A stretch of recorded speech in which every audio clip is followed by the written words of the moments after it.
Ok, hoy estamos a 21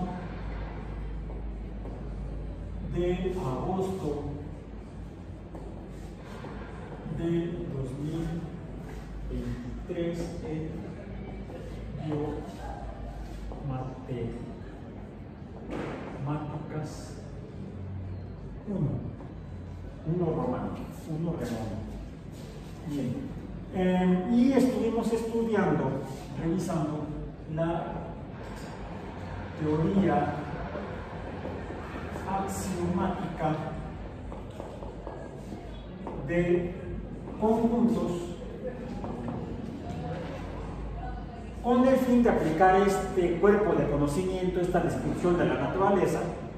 Es una teoría, una explicación de cómo funciona algo en la naturaleza, una explicación confirmada, pero en este caso, dado que lo que nos interesa principalmente es la parte matemática para el estudio de los fenómenos biológicos, pues el tema fundamental del programa es la teoría axiomática de conjuntos, en los que agrupamos entes que comparten características, en particular cuáles son esos entes, entes matemáticos conocidos como números, que son abstracciones mediante las cuales podemos determinar lo que hay en la naturaleza en cuanto a abundancia o escasez.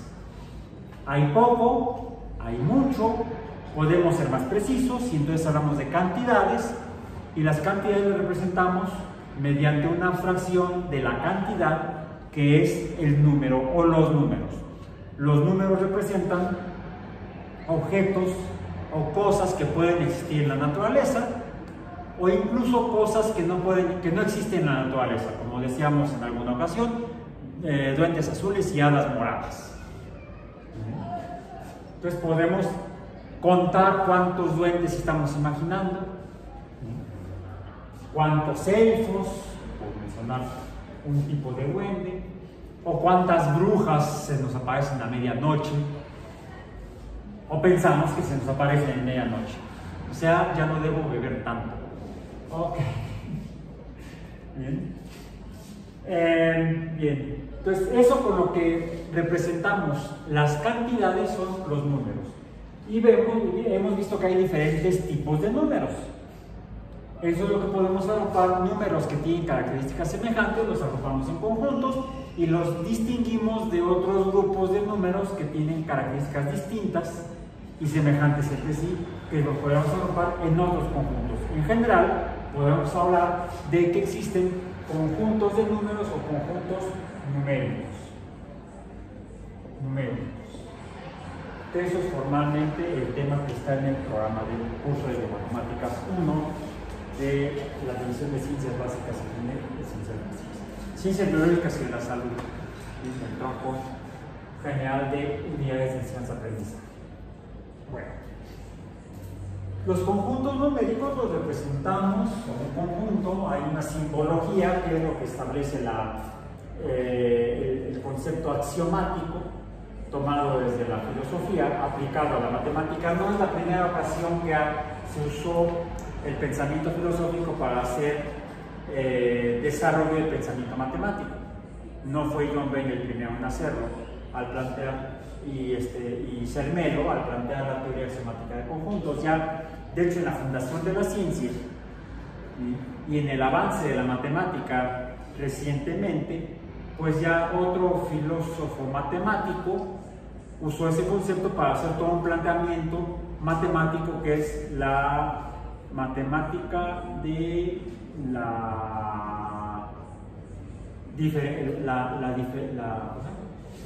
de las diferenciales y las integrales, las derivadas y las integrales, la derivación y la integración matemática. Y eso lo desarrolló un matemático llamado Isaac Newton y lo publicó en un texto que se llama Principios Matemáticos de la Filosofía Natural. Filosofía natural es principio matemática. Entonces ya acudió a la filosofía para hacer desarrollo matemático. Bueno, John Bain lo hizo siglos después. Newton publicó en el siglo XVII, John Bain publicó en el siglo XIX, 200 años después prácticamente, poco más de 200 años después. Y las ideas o abstracciones matemáticas, el discurso matemático se representa, se puede escribir en el idioma nativo de uno, en español, nosotros, en inglés Newton y Ben escribían en inglés, pero para abreviar espacio y sintetizar las ideas, que ocupe menos espacio cuando se escribe, menos tinta, menos papel, pues las cosas se representan con símbolos, así como los números representan cantidades, podemos representar los conjuntos, los grupos de cosas con algunos símbolos, y eso lo revisamos cuando hablamos de la semiótica. Por ejemplo, los conjuntos se representan mediante letras mayúsculas.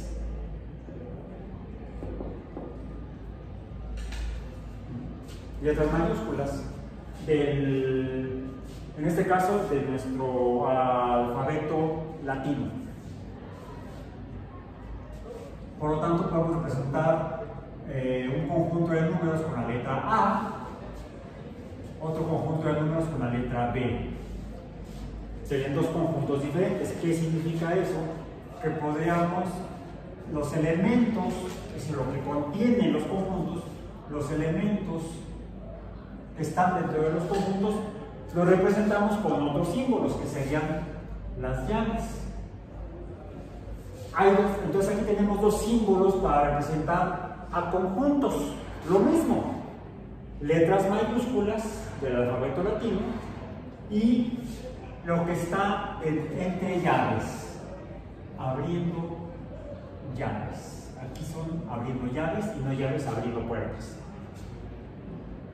Esto implicaría que se trataría de dos tipos de números diferentes.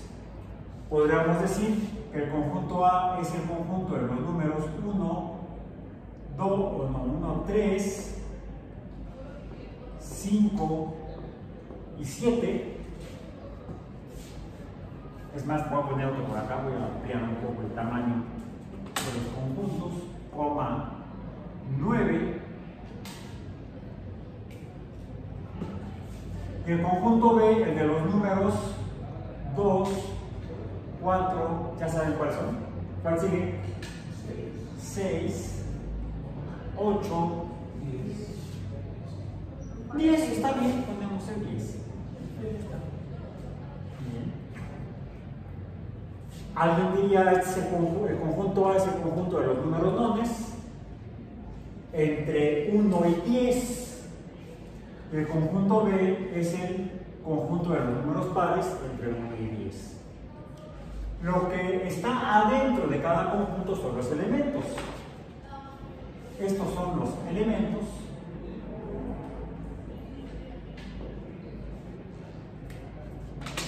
Y lo que está en negro, voy a cambiar de hecho aquí, esto para ponerlo entonces con verde para que sea diferente.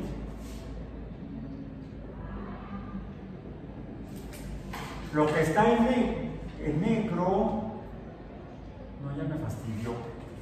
Para que sea algo coherente y no esté yo contando cuentos, voy a borrar.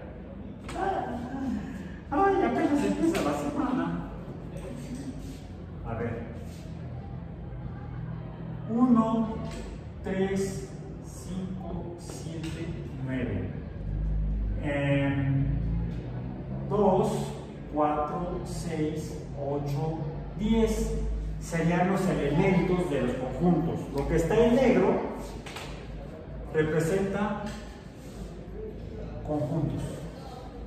Bien, lo que está en negro, las letras mayúsculas y las llaves, esos son conjuntos. Lo que está en azul son los elementos. Los conjuntos están constituidos por elementos que comparten características comunes. Estos números comparten la característica de ser nones, estos números comparten la característica de ser pares y son distintos entre sí. Además, el número 1 es distinto al 3, el 3 es distinto al 5. También hay diferencias entre ellos. pero comparten una característica. ¿Cuál? Son nones. Y para que esto sea realmente los elementos de un conjunto, porque ahí puede decir, no, profesor, es el número 13.579. Y el de abajo es el 246.810, que son otros dos números, estrictamente. Para no confundirlos con otros números, debo separar los elementos, que apenas es lunes, separar los elementos mediante comas. Lo que está en verde son signos de relación. Las comas me relacionan entes o elementos individuales. O sea, forman parte de una especie como de fila de números. Por eso están separados por comas. Las comas me dicen que es una fila de números. Hay una relación entre ellos, están haciendo fila para las tortillas. Mientras que estas dos barras paralelas de abajo y las dos barras paralelas de arriba son signos que me representan alguna relación entre la letra B y lo que está entre llaves, y la letra A y lo que está entre llaves. Esos dos signos de relación son dos signos de relaciones diferentes. Aquí las relaciones de igualdad, aquí las relaciones de individualidad.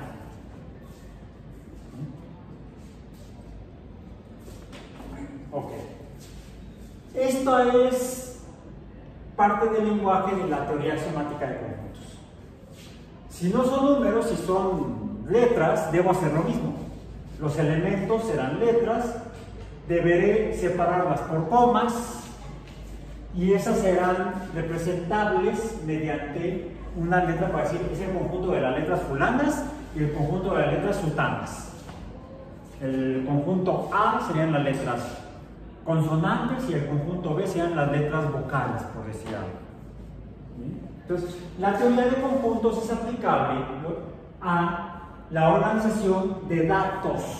La organización de datos no son información.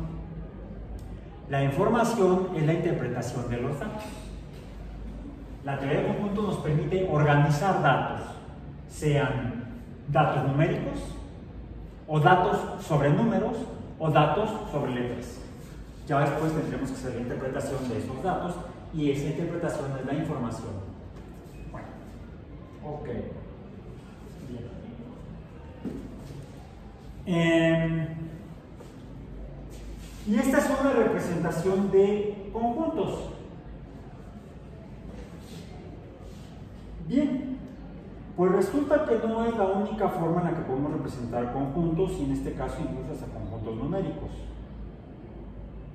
Podemos representarlos de otra manera o de otras maneras.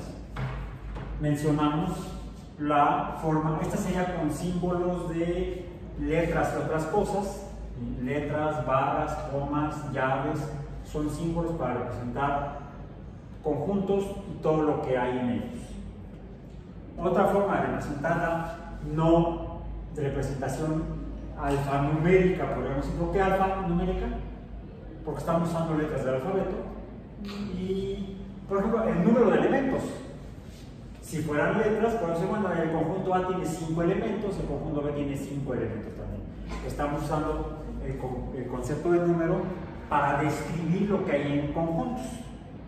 Estamos usando letras y números, es una representación finalmente alfanumérica de conjuntos y sus elementos, sus componentes. Pero podemos hacer, como ya lo mostramos en la sesión pasada, o hablamos de ello en la sesión pasada, podemos hacer representaciones de mediante dibujos o diagramas. Esto podría ser la representación de conjuntos mediante diagramas, los llamamos diagramas de Venn. donde tendríamos, este sería el conjunto universal, este rectángulo enmarcado negro, este rectángulo negro, sería el entorno donde se encuentran dos conjuntos que no tienen relación. A diferencia del dibujo que hice en la clase pasada, donde estaban entrecruzados los dos círculos, los círculos representan los conjuntos. ¿Sí?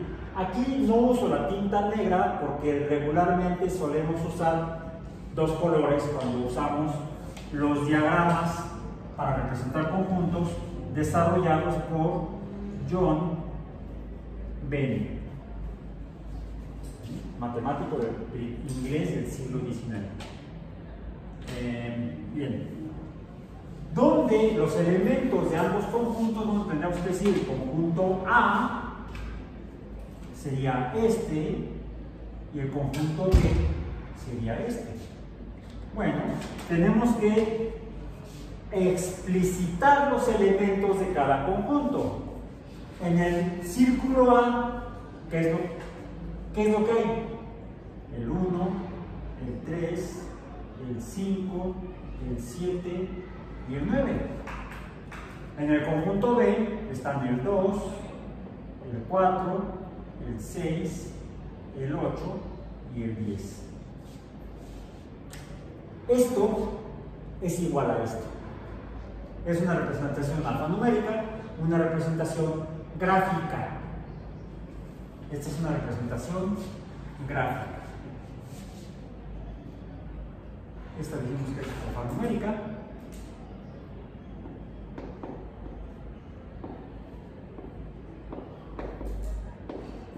Y esta es gráfica. O mediante o diagramas.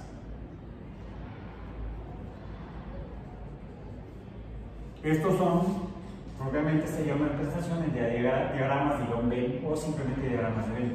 Pero les mencionaba yo que hubo otros matemáticos que plantearon otra forma de organizar gráficamente o mediante diagramas los conjuntos y las relaciones que podía haber entre ellos. Uno de ellos fue, lo voy a poner con otro color para que no se confunda, fue Charles Ludwig Dodson. ¿Lo conocen? ¿Han oído hablar de él? ¿Han leído sus textos? ¿No? Mejor conocido, o also known as, AKE, también conocido como Lewis Carroll. ¿Así ya les suena? Alice en el País de las Maravillas. Alice in Wonderland. Bueno, Lewis Carroll se llamaba realmente Carlos Louis Dodson, o hijo del que esquiva. Dodge viene de dodge, que es el verbo esquivar, to dodge en inglés. Hijo del esquivador. Sí. Charles Ludwig Dodson era matemático, también nacido en Inglaterra, colega de John Benn, pero que desarrolló su propio sistema de representación diagramática de conjuntos. Su área de trabajo en las matemáticas era la teoría de conjuntos, precisamente. Y los pueden encontrar en internet, los diagramas no busquen los diagramas de Carroll, no, busquen los diagramas de Dodson. Los van a encontrar. A lo mejor les pueden resultar más útiles para organizar su información. No son los únicos, son del siglo XIX. Y tanto la teoría de conjuntos como las formas de estudiar, las herramientas para estudiar la teoría de conjuntos y usar los conceptos fundamentales de la teoría de conjuntos han evolucionado desde entonces. Mal harían los matemáticos si no lo hubieran hecho. Y hoy en día hay otros diagramas distintos que nos permiten organizar información más compleja de manera más clara y eficiente mediante diagramas, incluso yendo más allá de las herramientas fundamentales, básicas y clásicas de la teoría axiomática de conjuntos, mediante su representación alfanumérica, la cual también se ha enriquecido con aportaciones más recientes. Algunos de ellos son los diagramas de pompones, como esas, como se usa mucho en informática o en redes de cómputo. No sé si han visto unos que parecen como puffs, como esas pompones de las porristas. ¿Sí? Un centro y luego salen muchas líneas que se conectan a otras líneas. Otros son los diagramas poligonales, ¿sí? Donde tenemos realmente retículos, redes de interacción o de relación de datos. Actualmente buscan redes de datos. Las redes de datos vienen de aquí.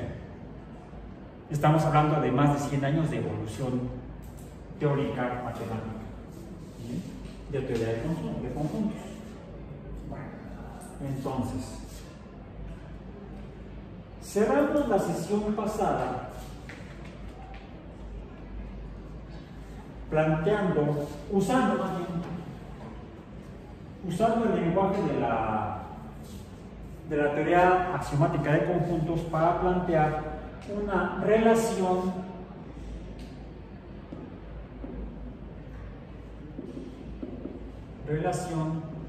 entre cantidades.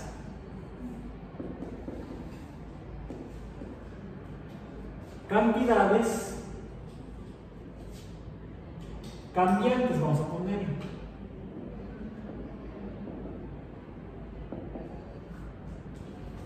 Y para hacer representación de cantidades cambiantes, pues resulta que vemos que los números inicialmente no nos son muy útiles. Porque el número 1 representa, por ejemplo, un plumón. Y nada más un plumón. Si yo tengo esta cantidad de plumones en la canaleta, pues no uso el número 1, sino que represento los plumones en la canaleta con este símbolo de cantidad o número 3. No me sirve el 1.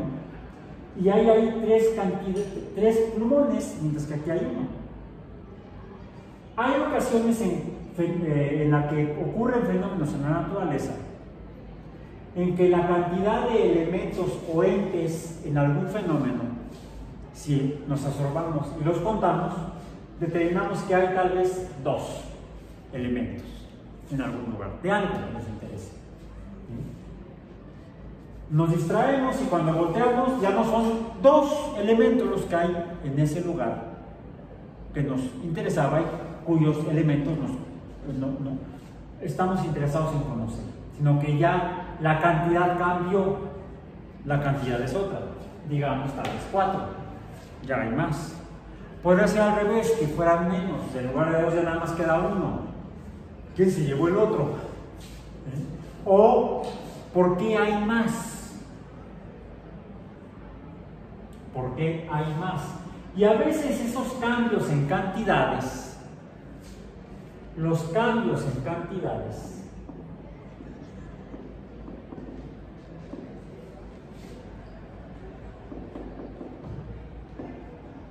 en la naturaleza pueden ser consecuencia de que algo suceda en la naturaleza, algo ocurrió en la naturaleza, algo provocó el cambio en la cantidad de cosas, ya sea el aumento en la cantidad o la disminución en la cantidad de cosas de nuestro interés. Quizá el causante de estos cambios sea algún otro fenómeno o algún fenómeno en particular cuantificable o representable mediante una cantidad también cambiante. Serán cambios en cantidades causados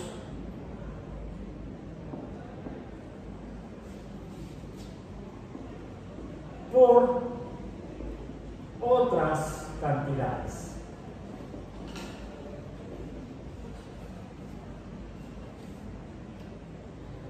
Tendríamos entonces una relación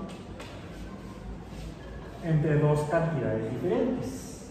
Vamos a decir, esta cantidad que voy a subrayar en azul y esta cantidad que voy a subrayar en verde.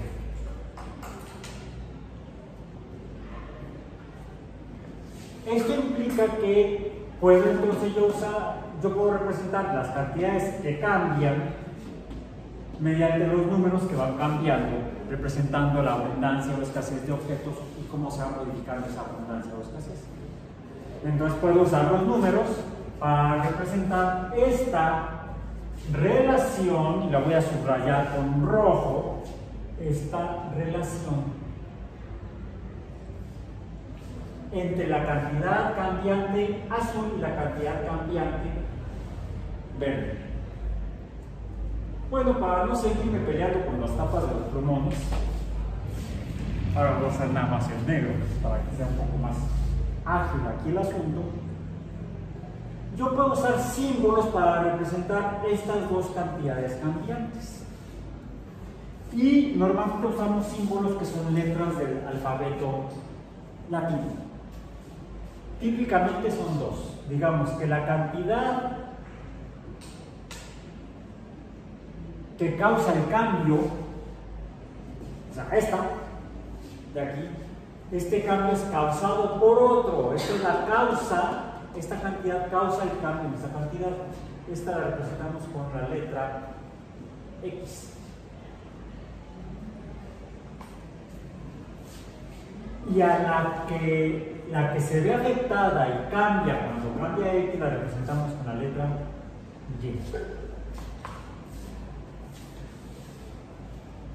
Podemos representar esta relación, una relación causal,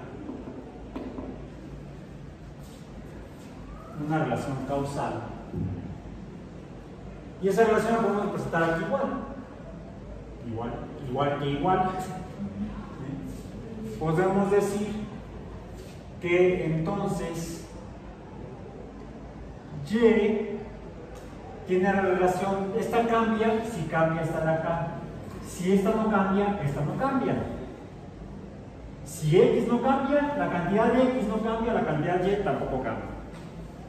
Si la cantidad X cambia, la cantidad Y cambia.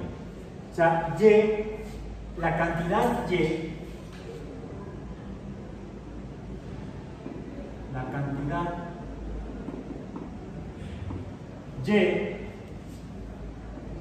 depende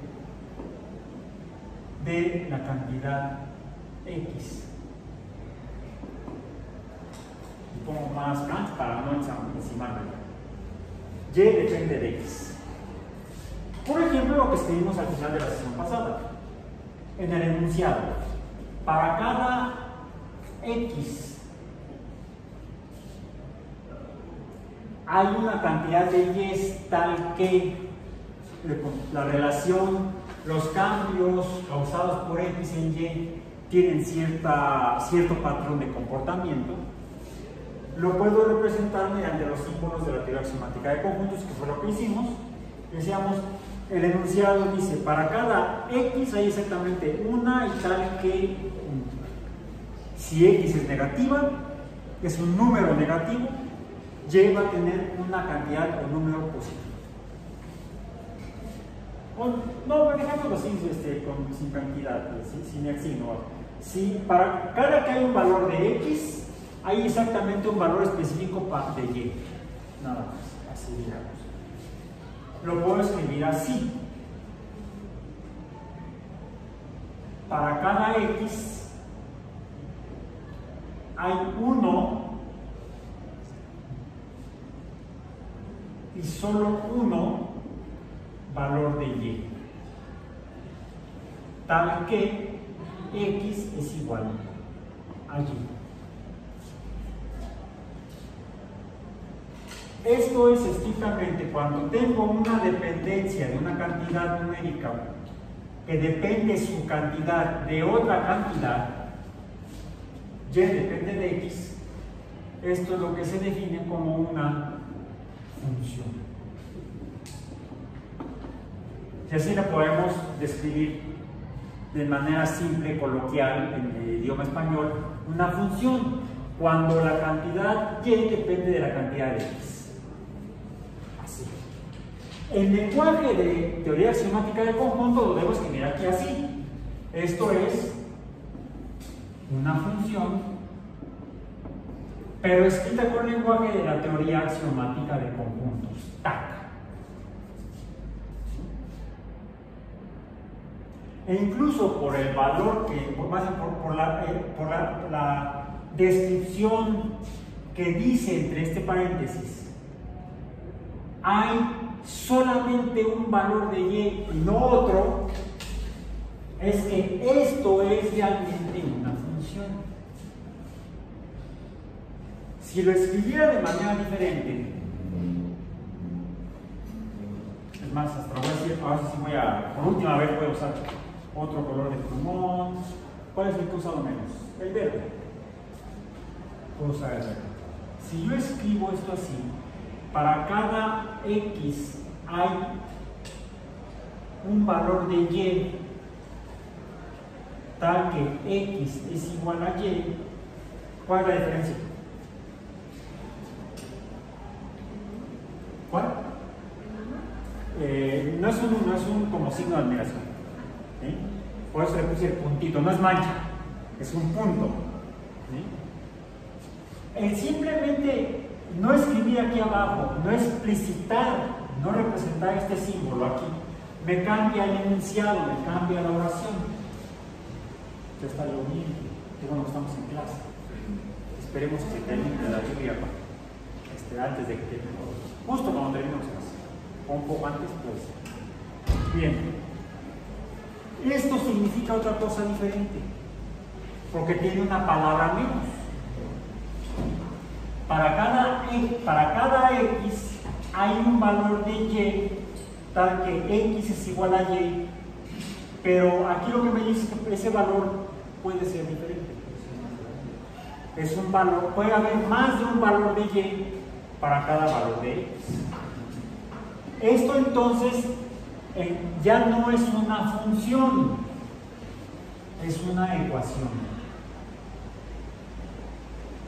Que también me describe una relación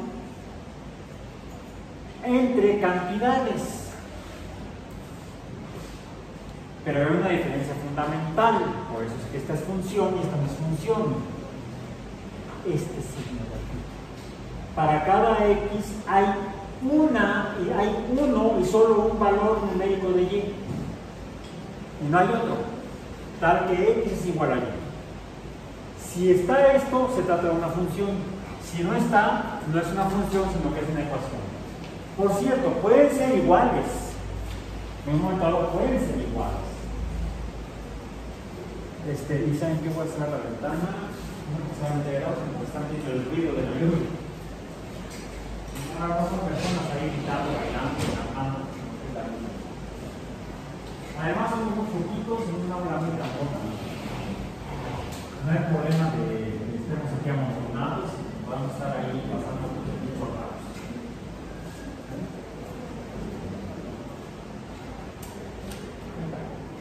Para que baje un poco el ruido ambiental. Entonces, esto formalmente es una función que es nuestro tema de hoy. ¿Qué carambas es una función en matemáticas?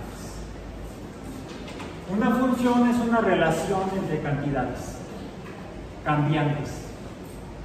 Una provoca el cambio de la otra, o el valor de una depende del valor de otra. Es en términos simples una función, pero exige una propiedad que la distingue de otro tipo de relaciones entre cantidades: la exclusividad. Para cada X hay uno y solamente y exclusivamente un valor de Y, tal que X es igual a Y, o Y es igual a X. En este caso, sí es una función. Bueno, como se trata de números, entonces las funciones, vamos a seguir con negro ahora, las funciones realizan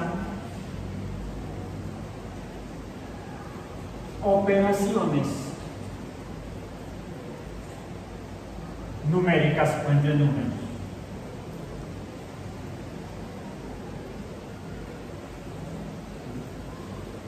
Son relaciones que realizan operaciones entre números.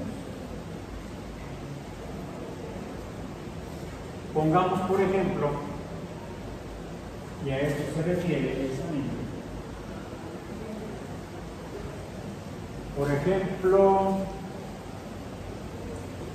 lo que tenemos ahí, y aquí. Lo escribimos, de hecho, y depende de x.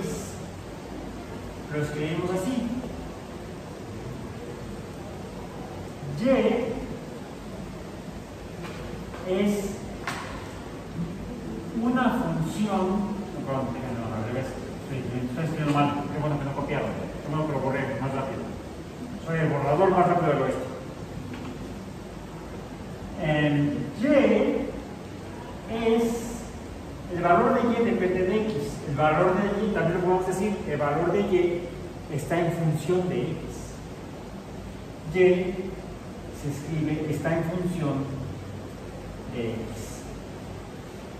Ya tenemos tres formas de representar una función. El lenguaje común y corriente, y depende de x. El lenguaje de teoría axiomática de conjuntos. El lenguaje de teoría de funciones matemáticas. Y es una cantidad cuyo valor está en función de la cantidad x. O y depende de x. Esta f representa el y depende de x. ¿Cómo depende?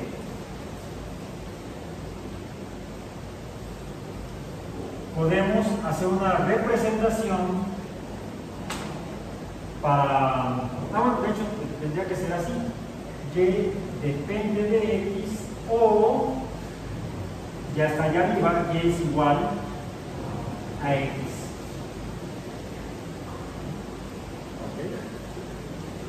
De hecho, en este caso va a parecer redundante. F de x será igual a x, porque si esto es igual a esto y esto es igual a esto, yo puedo sustituir esta acá. ¿Sí? Vamos a poner más puntitos para que se vea que está en la y va para acá. Y está en función de x o depende de x, por lo tanto, y si y es igual a x, entonces esta x será igual a esta de acá. Y es igual a x.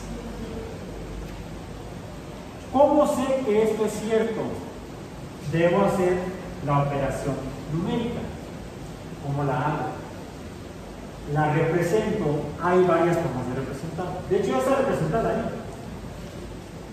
Pero está abstracta. Necesito asignarle.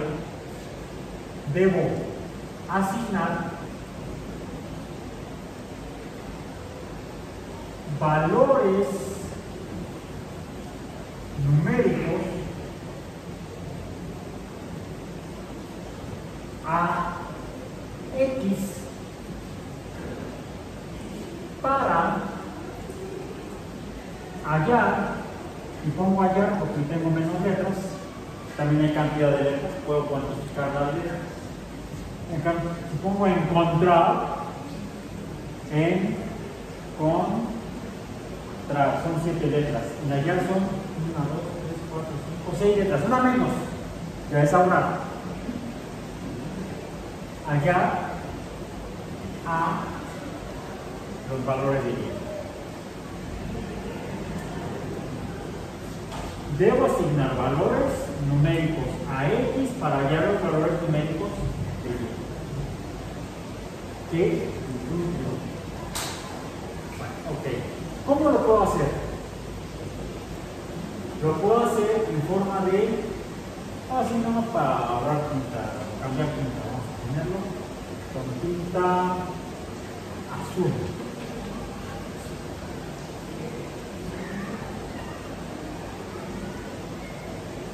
Pongo aquí primero x, pongo acá y voy a representar lo que se llama una tabla de números. O esto es transformar la representación literal o alfabética de la función. Es una representación alfabética. Eso es una representación alfabética para pasar a una representación tabular o tabla. Una tabla de números donde voy a precisamente darle números distintos a X y tengo que averiguar cuáles son los números correspondientes de Y. Vamos a comenzar. Podrían ser números naturales o números reales, ya hemos dicho cuáles son unos y otros.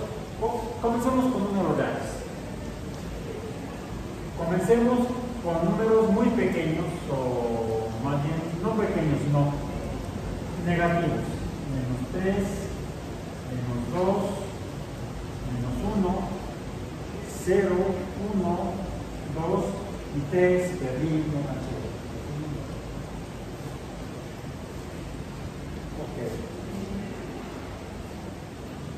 ¿Qué me dice la dependencia de números? ¿Cómo depende Y de X? ¿Qué es lo que dice la función? La función, si es una función, debe cumplir esta definición axiomática. Para cada X hay uno y solamente un valor de Y, tal que X es igual a Y o Y es igual a X. ¿Cuáles serían los valores de Y si estos son los valores de X?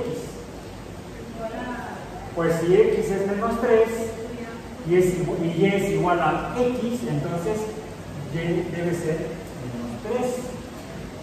Si X es -2, Y debe ser -2.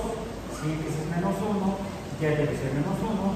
Si X es 0, Y es 0. Si X es 1, Y es 1. Si X es 2, Y es 2. Ah, sí, perdón, 3. Gracias. Y les quiere decir que sí estás poniendo atención, qué bueno.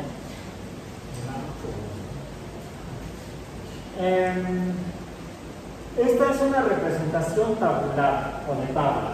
Esta es una representación alfabética o con letras. También podemos hacer una representación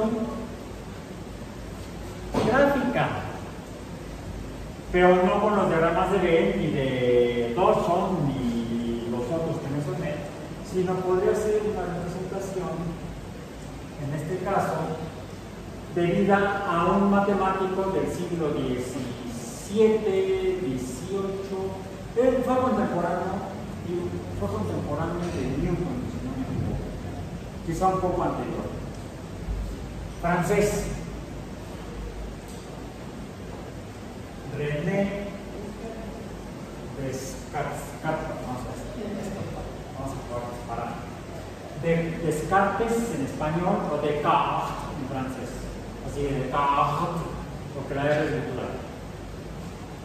Se escribe Descartes. René Descartes propuso que podemos representar esto en lo que sería una dibujo o gráfica descartesiana, no suena muy raro. Se le llama simplemente gráfica cartesiana.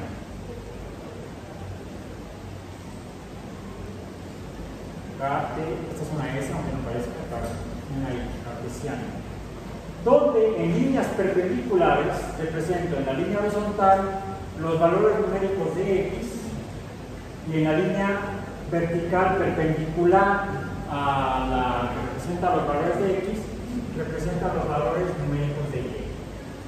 Se debe procurar cuando se hacen gráficas cartesianas que los números estén representados de manera proporcional,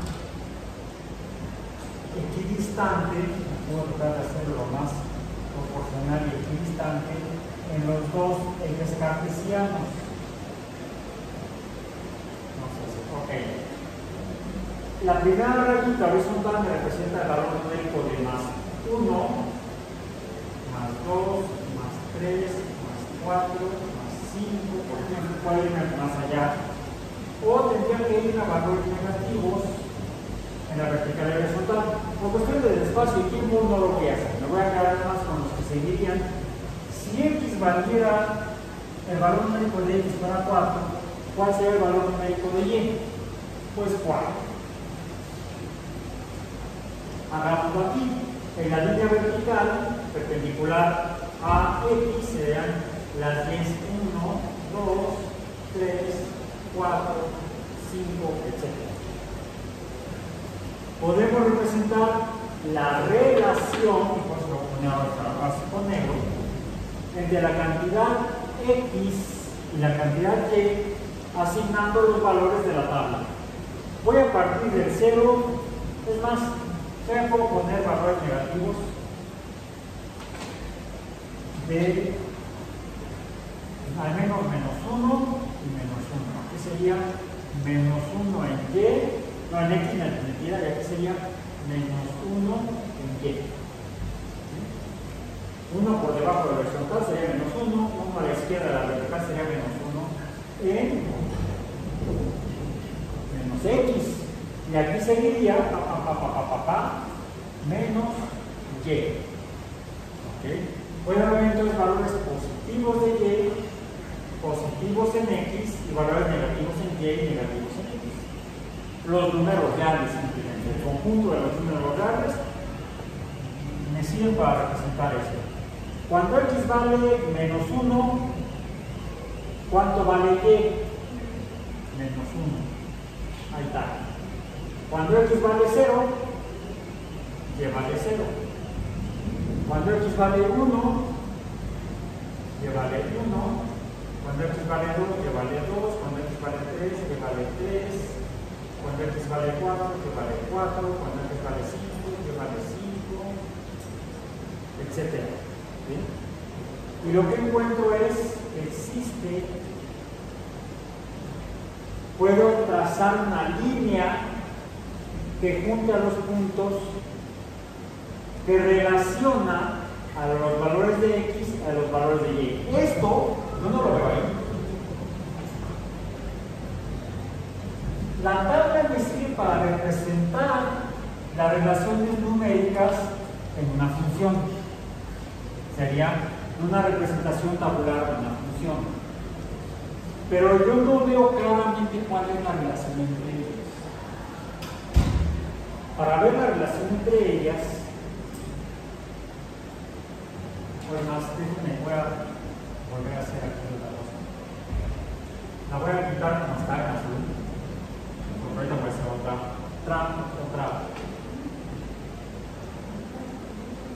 otra cosa.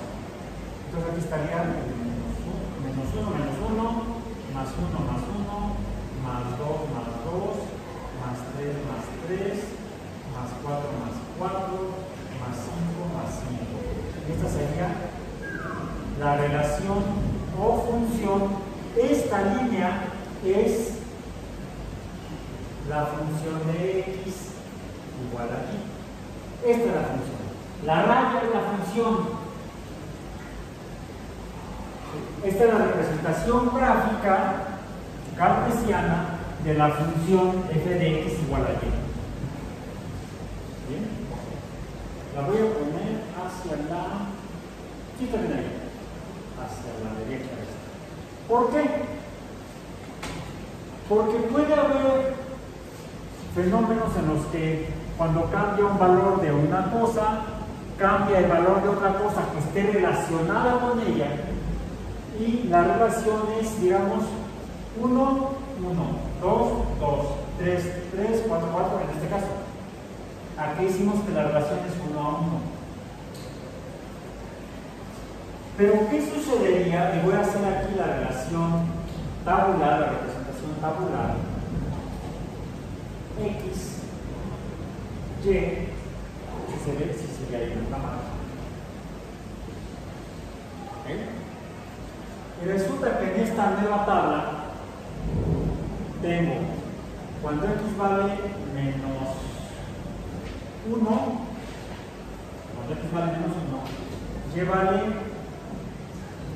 menos 2. Cuando X vale 0, Y vale 0. Cuando X vale 1, Y vale 2. Cuando X vale 2, Y vale 4. Cuando X vale 3, y vale 6, cuando x vale 4, y vale 8, cuando x vale 5, y vale 10. Usemos la gráfica cartesiana para representar esta relación entre estas dos cantidades. Cuando x vale menos 1, y vale menos 2, estaría por ahí. Ahí está. Cuando x vale 0, y vale 0. Aquí ya lo puse. De hecho, pues ya no lo voy a ver. Cuando x vale 2, no, cuando x vale 1, y vale 2. Cuando x vale 2, y vale 4. Cuando x vale 3, y vale 6. Cuando x vale 4, 6, 7, 8, quedaría como por acá. 4, 4, queda como por acá. Más o menos. 5, 10 estaría por acá. Más o menos. Puedo juntar estas cruces. Me va a dar ¿qué es? Otra línea, pero diríamos que está más levantada. Me está hablando, la gráfica de cartesiana, la gráfica de Descartes, me está diciendo que efectivamente existe una función entre la cantidad x y la cantidad y. Pero la relación ya no es 1 a 1. Es diferente. ¿Cómo es? Sería más de 1. Vamos a los valores positivos, que son más fáciles de interpretar. Cuando x vale 1, y vale 2. ¿Cuál sería la representación alfanumérica de esta tabla y de esa gráfica? ¿Cómo le hago? Mediante una operación aritmética, es simple, es aritmética, para representar esta nueva función matemática. ¿Cuánto? ¿Cómo? Más bien, si x vale 1, ¿cuánto tiene que valer? Más bien, si x, para que y valga 2, ¿qué debe haber aquí? Del lado de la x, del lado derecho de la igualdad.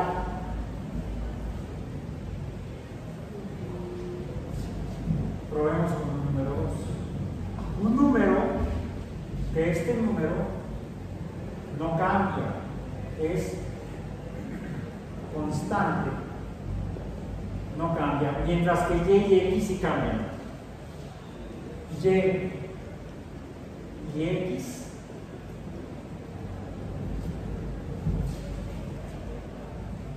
son cambiantes. ¿No lo puse? No lo puse.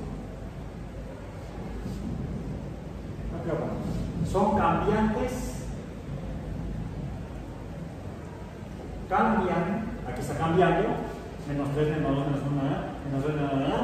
Aquí cambian menos 1, 0, 1, 2. Menos 2, 0, 2, 4, 6. Van cambiando los valores numéricos de x y de y. Cambian o son variables. Una función está relacionada por cantidades relacionadas, está conformada por cantidades relacionadas, x y y, pero que los valores numéricos de x y y, por eso lo representamos como x y como y no con números, porque los números no cambian. El 1 es 1 y el 8 es 8, no cambian, no se modifican, no se transforman. Pero x y y sí cambian, le llamamos cantidades cambiantes o variables. Por cierto, decimos que y es una variable que depende de x, que es otra variable. Decimos que una función está conformada por variables que dependen de sí.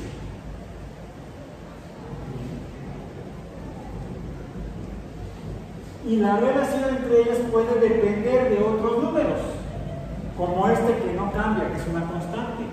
A esta constante nos dice qué tanto cambia el valor de y conforme cambia el valor de x. En la línea recta, en la línea negra o función negra, cambian o aumentan más rápido el valor numérico de las y que en la variable, en la función azul. Cambian más rápido, aumenta la cantidad más rápidamente. Cuando apenas llegué a 4 ya eran 8 acá. Cuando aquí llegué a 4 nada más eran 4. Entonces, la función negra cambia más rápido, la proporción de cambio es diferente. Por eso esta la llamamos constante de proporción o constante proporcional. Es otra característica que pueden tener las funciones numéricas, las funciones matemáticas. Tienen entonces, hasta ahorita vemos tres componentes. ¿Cuáles? Una cantidad dependiente, otra cantidad, diríamos, si no es dependiente sería independiente, y una cantidad proporcional, que también le llamamos constante o coeficiente.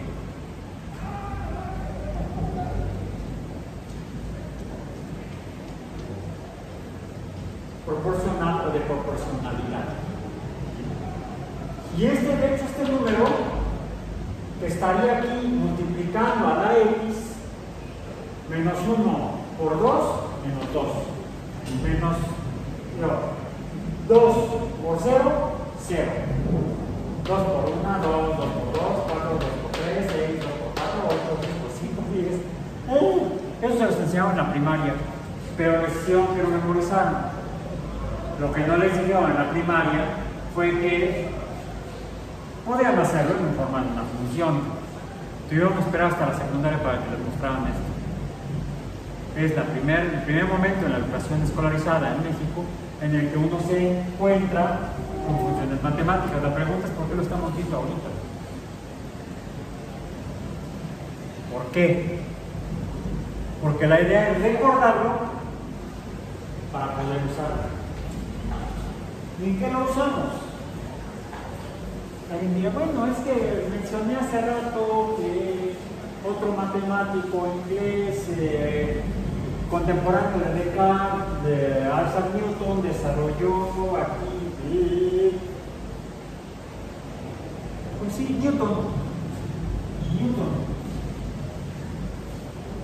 Newton escribió sus propuestas en los principios matemáticos de la filosofía natural. En latín lo escribió. Filosofía natural es principia matemática. Aquí tengo mi versión digital del libro. Y en ese libro algunos historiadores y científicos dicen: en ese libro Newton desarrolló la física clásica, la dinámica. Y ahí describió por qué las cosas se mueven, por qué las cosas se mueven en el universo. Ahí definió las fuerzas que provocan los cambios o el movimiento de las cosas en el universo. Donde escribió las leyes del movimiento, las 3 leyes newtonianas o de Newton del movimiento. La ley 1, la ley 2, la ley 3. Así está como están aquí. Ley 1, en latín, lex prima, lex seconda, no secundum, porque es latín singular, lex primum o premium, lex secundum, lex tertium, en latín. También esto lo veo en la secundaria, la física newtoniana, las leyes de Newton. ¿Cuál es la segunda ley de Newton? ¿Cuál es la segunda ley de Newton? ¿Se acuerdan?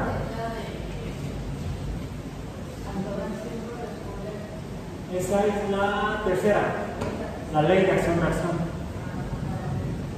Ya tenemos una que no es la que estábamos preguntando.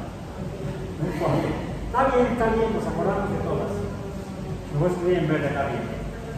La segunda ley de Newton. Segunda ley de Newton. ¿Ya se acordaron?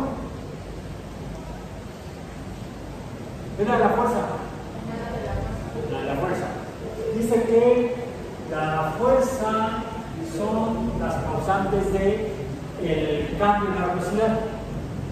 ¿Sí? La fuerza es igual a la aceleración, pero para que se acelere, para que aumente la velocidad o disminuya la velocidad, eso depende de la masa. Una masa grande va a haber que aplicar una fuerza más grande que a una masa pequeña. Podemos cuantificar las masas, las medimos actualmente en kilogramos. Eso no existía en tiempos de Newton. Medían en libras u onzas, no sé. ¿Bien? Entonces, la ven así en matemáticas, ¿no? En física, en la secundaria. F es igual a m por a. Por cierto, esa misma segunda ley de Newton nos permite calcular una fuerza en particular que todos sentimos aquí en la Tierra y que le llamamos diferente. El peso lo representamos en física con la letra W. El peso de una persona, de que depende, es más, lo voy a poner aquí al revés. A por M. Lo que pasa es que no la ven así en la secundaria. F es igual a A por M. F es igual a M por A. La fuerza es igual a la masa por la aceleración. Bueno, cuando usamos la segunda ley de Newton para explicar el peso, la aceleración no cambia. Es la aceleración de gravedad. ¿Cuánto es? 9.81. 9.81. Hay unidades, metros en segundo cuadrado, porque ya no estamos hablando de funciones o ecuaciones, sino que estamos usando las funciones para medir cosas que podemos conocer por cantidades conocibles. La cantidad de materia o masa se determina actualmente en las unidades internacionales mediante kilogramos. La velocidad, metros entre segundo, la distancia, metros, el tiempo en segundos. En tiempos de Newton, medían la distancia en yardas o en millas. ¿Bien? Y el peso en onzas, les digo, libras. Todavía no nos consideran usar hoy. Libras entre metro cuadrado para hablar de una cantidad física. Esto sería física. 9.81 por cómo cambia la masa. Aquí estábamos diciendo que el peso puede cambiar dependiendo de la masa, pero lo que no cambia es la aceleración de la Tierra. Si estuviéramos en la Luna, la aceleración sería menor, la sexta parte de eso. 9.81 lo dividen entre 6 y obtienen la aceleración de gravedad lunar. Así de fácil. Entonces, ¿quieren bajar de peso? Vayan a la Luna. Sí, bajan de peso, pero su masa sigue siendo la misma. Realmente lo importante, biológicamente y físicamente, es la masa. Médicamente, aunque los médicos miden peso, cuando le llaman peso, pero no es peso, es fuerza, la masa es esta. De hecho, ¿quieren conocer su peso verdadero? Multipliquen lo que les dijo el médico, o la balanza o la báscula, y multiplíquenlo por 9.81. Y eso dará su peso verdadero. Nos quedamos con el de la báscula. 9.81 redondeando sería casi 10. Multipliquen su peso por 10, ese es su peso verdadero. Multipliquen su masa por 10. Yo sí llegaré a pesar 500 newtons. Y si creen que 50 kilogramos, los multiplico por 10, me dan 500 newtons. Ese sí sea mi peso. En física es peso, en medicina no existe, son 50 kilogramos. Señor, tiene que comer más. De veras que sí como, pero dice mi suegra que se me van las patas. Dice mi esposa que se le va a ella. Dice, tú comes y yo voy. Bueno, ok. Entonces, ¿esto qué es? Una función que describe un fenómeno real. ¿Cómo lo escribió Newton? En los principios matemáticos de la filosofía natural. Segunda ley de Newton.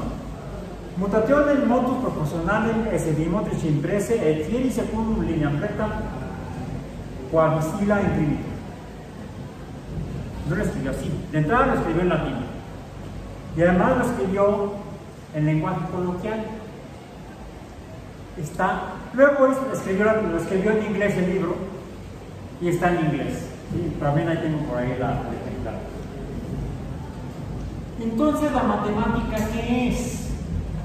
En lugar de escribir todo este rollo, en el que uso un montón de símbolos o letras, lo reduzco a 4 símbolos. Igual que la teoría axiomática de conjuntos me permite enunciar o escribir más brevemente discursos más largos, enunciados más largos. La matemática es una forma de representar brevemente ideas largas o ideas grandes. Y esa fue una gran idea y una gran manifestación. Ok, alguien dirá, bueno, profesores, que la matemática se puede aplicar fácilmente en la física. Es más, pues los físicos saben mucha matemática, o los matemáticos no saben nada de física. Cuando hay matemáticas se sabe bastante de física. Pero nosotros los biólogos, ¿qué?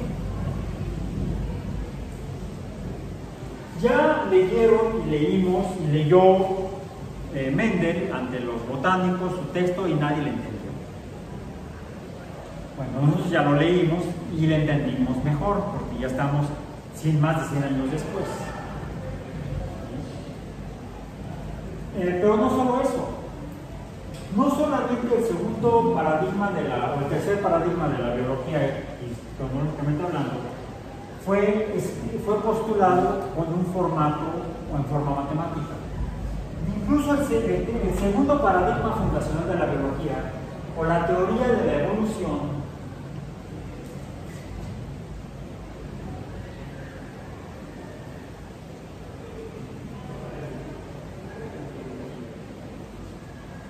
la teoría evolutiva de Darwin y Wallace,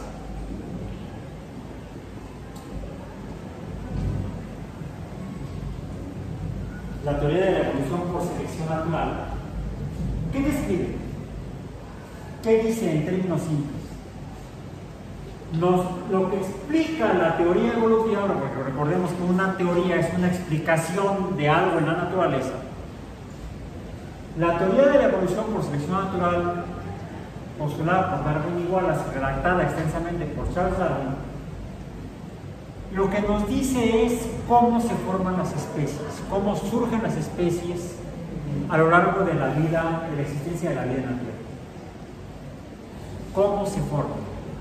Y la escribió, él ya no la escribió en latín, la escribió inicialmente en inglés, ya no se usaba el latín como lenguaje o idioma de la ciencia. En tiempos de Newton sí, los científicos escribían en latín.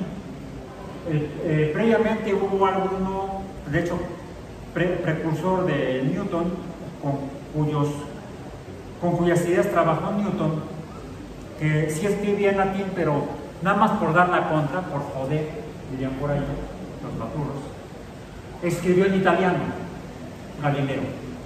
Galileo usó los 2 libros fundacionales de la física, él sí sería el que fundaría la física experimental, el mensajero sideral, o la descripción de las estrellas, la luna, los satélites de Júpiter, lo escribió en italiano.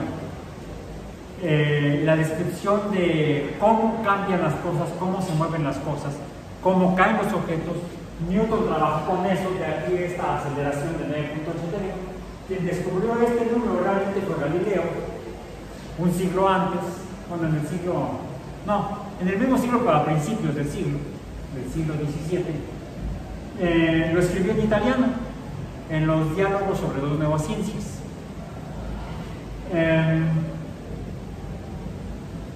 Bueno, Darwin escribió su teoría en inglés, y lo que dice en pocas palabras es que las especies surgen porque son seleccionadas por el ambiente, se forman porque son seleccionadas por el ambiente. Factores ambientales determinan finalmente cuál sobrevive y alcanza a reproducirse, y cuál no sobrevive o muere antes de reproducirse. El que muere antes de reproducirse no puede propagar o reproducirse y propagar sus genes, descrito por Mendel, no puede tener hijos parecidos a él, serán parecidos al que sobrevivió. Y cuando se separan geográficamente, eso da lugar, entre otras cosas, a la formación de nuevas especies. Alguien podrá preguntar, ¿de qué depende la formación de especies? Sí, lo podemos expresar en lenguaje matemático. La teoría de la evolución de la procesión natural de Darwin y Wallace lo que nos describe es que la formación de especies, vamos a poner así, especies, está en función de la selección natural.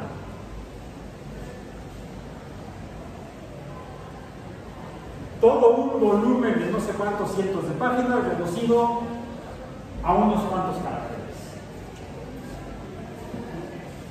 Podemos detallarlo. Depende de la divergencia, de la deriva continental, depende de la variabilidad, ¿sí? Las variantes que se dan en las progenies conforme se van reproduciendo, etcétera, etcétera, etcétera. Sí, lo que vemos es entonces que la cantidad depende de varios valores de X, de Z, de omega. De hecho, podemos decir que en la naturaleza hay relaciones entre cosas que cambian de manera muy diversa. No solamente que el valor de Y dependa de X, sea con coeficientes proporcionales diferentes, y les decía yo que este número o coeficiente de proporcionalidad siempre está.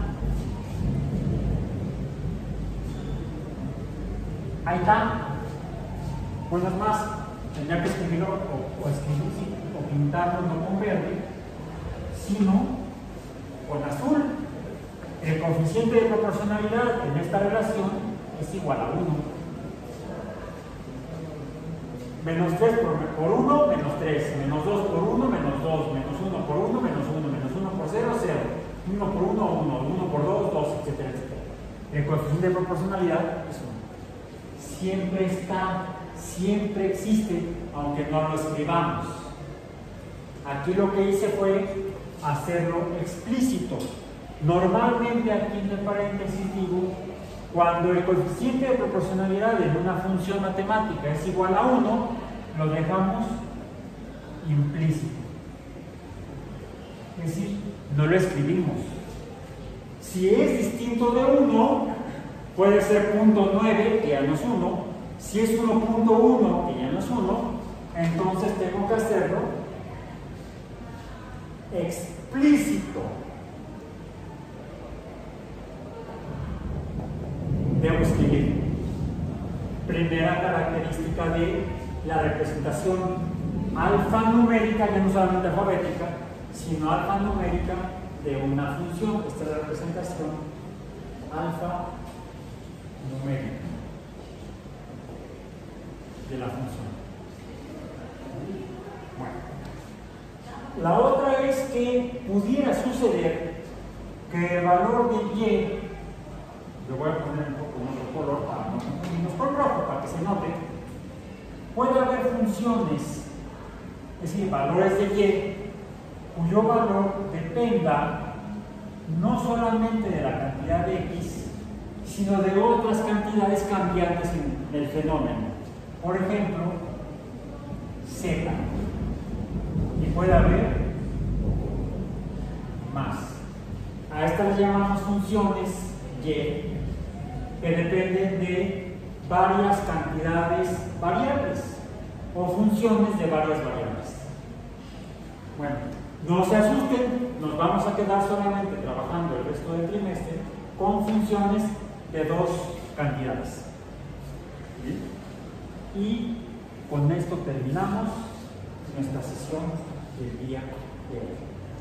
Funciones, las funciones pueden ser dependientes de una o de varias variables. Estaremos trabajando funciones solamente dependientes de una variable. Con eso tenemos suficiente. A lo mejor más adelante no creo que en la licenciatura, pero si deciden hacer algún posgrado, por ejemplo en ecología, seguramente tendrán que aprender a trabajar funciones de varias variables. Por hoy terminamos.